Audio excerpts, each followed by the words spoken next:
Okay, आप पटवा की हवेली में अभी प्रवेश कर रहे हैं जी। हवेली का मतलब ये आप जब जैसलमेर के अंदर घूमने के लिए आएंगे तब महसूस करोगे कि 50 डिग्री गर्मी के अंदर विदाउट फैन विदाउट एसी आपको कैसे ठंडक महसूस हुआ है।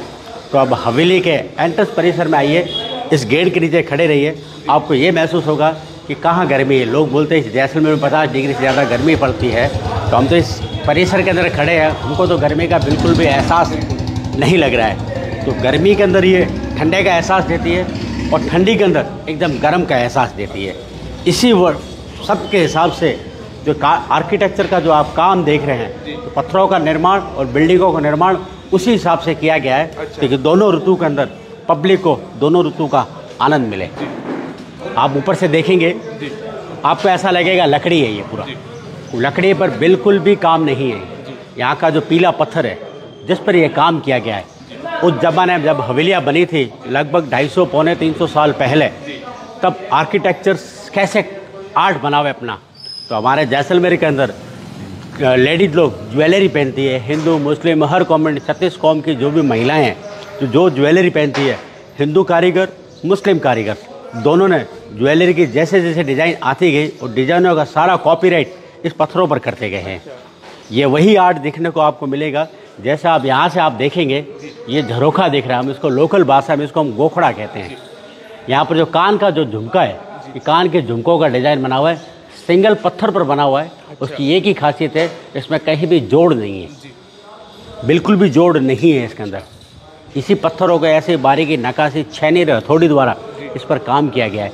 सिलावटिया मुस्लिम और हिंदू, जो अभी हिंदुस्तान पाकिस्तान अलग हो गया है, तो पहले एक ही कारीगर थे उसी का। जैसे हमारे जैसलमेर में नेकलेस पहनते हैं, ये नेकलेस का डिज़ाइन है ये। आपको जो उल्टा जो चांद देख रहे हो, ये मुस्लिम आर्ट के अंदर दिखाया गया है। और नीचे जो फ्लावर्स देख रहे हो, कमल का फूल आपको देख रहे हो, लोटस दिख रहा है, वो अपना पूरा हिंदू आर्ट है ये। इसी आर्ट को देखते हुए सारा चीज़ ये बनाया गया है। तकरीबन उस ज़माने में 2,500 से 3,000 आदमी काम करते थे पर डे, और सारा काम अनाज के बदौलत करते थे, अनाज और अफीम के बदौलत। और जब कहते हैं ये हवेलियों का समय लगा था, 5 हवेलियों को समूह को बनाने में 60 साल का समय लगा था। और 60 साल में तकरीबन 10 लाख रुपए से भी ज़्यादा इन्होंने खर्च किया था। अब सोचो उस ज़माने के 10 लाख रुपया आज की तारीख में इंसान क्या, भारत के सरकार के पास भी उसका कैलकुलेशन निकाल जाओ तो राजस्थान, कहते हैं उस 10 लाख रुपए में ये राजस्थान और गुजरात जैसे शहर को पूरा खरीद सकते थे। पर उन्होंने महज 5 हवेलियों को बनाने में 10 लाख रुपए से ज़्यादा खर्च किया है। अब ये मीनिंग होता है पटवा। पटवा कौन होता है? पटवा जाति नहीं होती है, नाम भी नहीं होता है, यहाँ के राजाओं का दिया गया एक उपाधि होता है, जो रॉयल फैमिली के कुंदन ज्वेलरी बनाने का काम करते थे। जैसलमेर मोस्ट फेमस है कुंदन, पोल्की और जड़ों के लिए। आप लोग कुंदन किसको बोलते हैं कि एक डायमंड्स पत्थर के स्टोन को कुंदन बोलते हैं, लेकिन रियल कुंदन वो नहीं होता है। तो 24 कैरेट जो बिस्किट होता है, बिस्किट की लीफ निकाल के जैसे अपन अंगूठी बनाते हैं या कान की जो हमारे जेंट्स लोग भी पहनते हैं, उसके अंदर उसी गोल्ड की लीफ को पूरा पैक कर देते अंदर, रियल कुंदन वो होता है। लोग कुंदन 50-100 रुपये के स्टोन को हज़ारों रुपये में ईजिली खरीद के लेके जाते हैं। ये कुंदन पोल्की और जड़ाऊ का काम करते थे।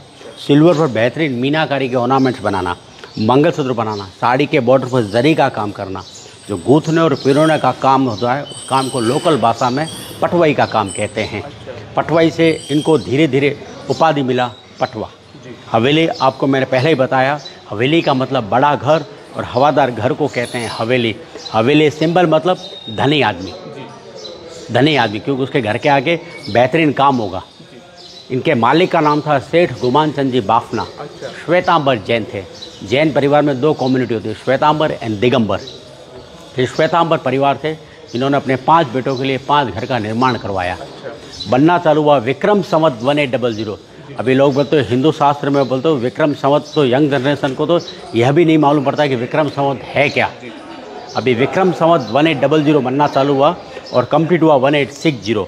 प्रेजेंट में विक्रम संवत 2081 चल रहा है, 2081 रनिंग चल रहा है विक्रम संवत। मतलब हिंदू कैलेंडर इसमें काफ़ी डिफरेंस आ जाता है। ये 60 साल तकरीबन यही लगा था समय। 2,500 से 3,000 आदमी काम करते थे। सबसे बड़ी बिल्डिंगों की क्या विशेषता है, इसमें किसी प्रकार का सीमेंट, चूना, पानी का इस्तेमाल नहीं किया गया है। पत्थर को पत्थर इंटरलॉक और जोड़ कर बनाया गया है।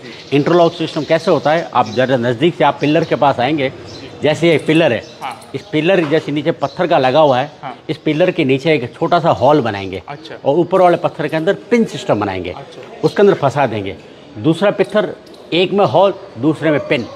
इसी प्रकार में अगर नीचे वाले में हॉल है तो ऊपर वाले में पिन होगा, अगर नीचे वाले में पिन है तो ऊपर वाले में हॉल होगा, अपोजिट होगा। तो उसी हिसाब से पूरा पत्थरों को लॉकिंग करके बनाया गया है। अगर हवेलियों को खुलवाना चाहो तो यहाँ का लोकल कारीगर 1 बाय 1 मार्किंग लगा कर बिल्डिंगों को पूरा खोल देगा और ट्रांसपोर्ट के जरिए आप हिंदुस्तान में जहाँ भी रहते हैं ट्रांसपोर्ट के जरिए लेके जाएगा, वापस बिल्डिंग को खड़ा कर देगा ये। और ये जितना साइज ऊपर देख रहे हो, हर हवेली लगभग 2 मंजिला ज़मीन के अंदर बना हुआ है। 30 से 35 फुट ज़मीन के अंदर बना हुआ है। क्योंकि उस ज़माने में ये यहाँ के सबसे बड़े धनी और सबसे बड़े व्यापारी थे। उस ज़माने में व्यापारियों को कोल्ड स्टोरेज चाहिए था। अभी तो कोल्ड स्टोरेज फ्रिजों का जरिए हो गया है, पर उस ज़माने में कोल्ड स्टोरेज कैसे रखें, तो कोल्ड स्टोरेज बनाने के लिए उन्होंने ज़मीन के अंदर बनाया था। ज़मीन आज भी एकदम ठंडा रहता है। आप कहीं भी चले जाइए, समुद्र का पानी भरी सर्दी में चले जाइए, ऊपर से गर्म लगेगा, जब अंदर जाओ तो एकदम पानी ठंडा लगेगा। क्योंकि इनका व्यापार था अफ़ीम का। अफ़ीम, ड्राई फूड, मसाला, सोना चांदी और कपड़ों का। अफ़ीम को ठंडी जगह चाहिए, मसालों को ठंडी जगह चाहिए, सोना चांदी के लिए कोई ठंडी जगह की ज़रूरत ही नहीं रहती। कुछ जो इसके लिए कोल्ड स्टोरेज तो एक फ्लोर से दूसरा फ्लोर नीचे रखते थे। और उस ज़माने में अफ़ीम पर इन पर 40% टैक्स हुआ करता था। और टैक्स सेविंग करने के लिए के चक्कर में भी एक मंजिल को ओपन रखते थे, दूसरी मंजिल में सामान छुपा के रखते थे। कहते हैं ना, मारवाड़ी बहुत ही चतुर आदमी होता है। जहाँ कहते हैं दुनिया की सोच ख़त्म हो जाती है, मारवाड़ी वहाँ से सोचने की शुरुआत करता है। तो इसलिए 2 मंजिला नीचे बनाते थे। व्यापार था सिल्क रूट के अंदर। 1947 पाकिस्तान अलग हो गया, आना जाना सारा बंद हो गया, तो बॉर्डर लग गया। और उस ज़माने में इम्पोर्ट एक्सपोर्ट का काम ये कैमल के कारवां द्वारा करते थे। पाकिस्तान अलग होने से सारा व्यापार ख़त्म हो गया और भारतीय सरकार ने अफ़ीम पर बैन कर दिया, लाइसेंस जारी कर दिया। इस ख़ानदान के लिए जैसलमेर में कोई भी व्यापार नहीं था, क्योंकि सूखा और गर्म एरिया था। इसलिए मजबूरी में 4 भाई का परिवार हवेलियों को बेचकर हिंदुस्तान के अलग अलग एरियो में चले गए। जैसे कुछ परिवार गया कोटा, रतलाम, झालरा, पाटन, उदयपुर। एक भाई का फैमिली नहीं गया, जो आज भी जैसलमेर में शांति और भजन कीर्तन महाराज लोगों के, जो जैन लोगों के साधु संत आते हैं, उनकी सेवा में आज भी ये पूरा समर्पित रहते हैं। 1950 के दशक में गए, 1960 के जब वापस आए, उन्होंने हवेलियों को पूरा संपूर्ण से बेचने का अनाउंस कर दिया। तो पहला ही हवेली बिका था। कहते हैं ना, एक कौड़ियों के भाव को ज़मीनें बिकती है। अपने इतिहास के पन्नों में सुना है कि कौड़ियाँ होती क्या है। जैसे ये पहला हवेली 1960 के अंदर यहाँ के दूसरे सेठ से जीवनलाल जी कोठारी, ये 5 में से पहला हवेली लगभग 60,000 में ख़रीद लिया था उनसे। और 250 साल पहले लागत 2 लाख की। अब सोचो 60,000 रुपये कौड़ियों के बराबर थी। पर उस ज़माने में भी 60,000 यहाँ की जनता के पास नहीं था। तो अभी पहला ये निजी प्रॉपर्टी हो गया है। इसको कोठारी परिवार का ट्रस्ट बनाकर इसको मैनेज कर रही है।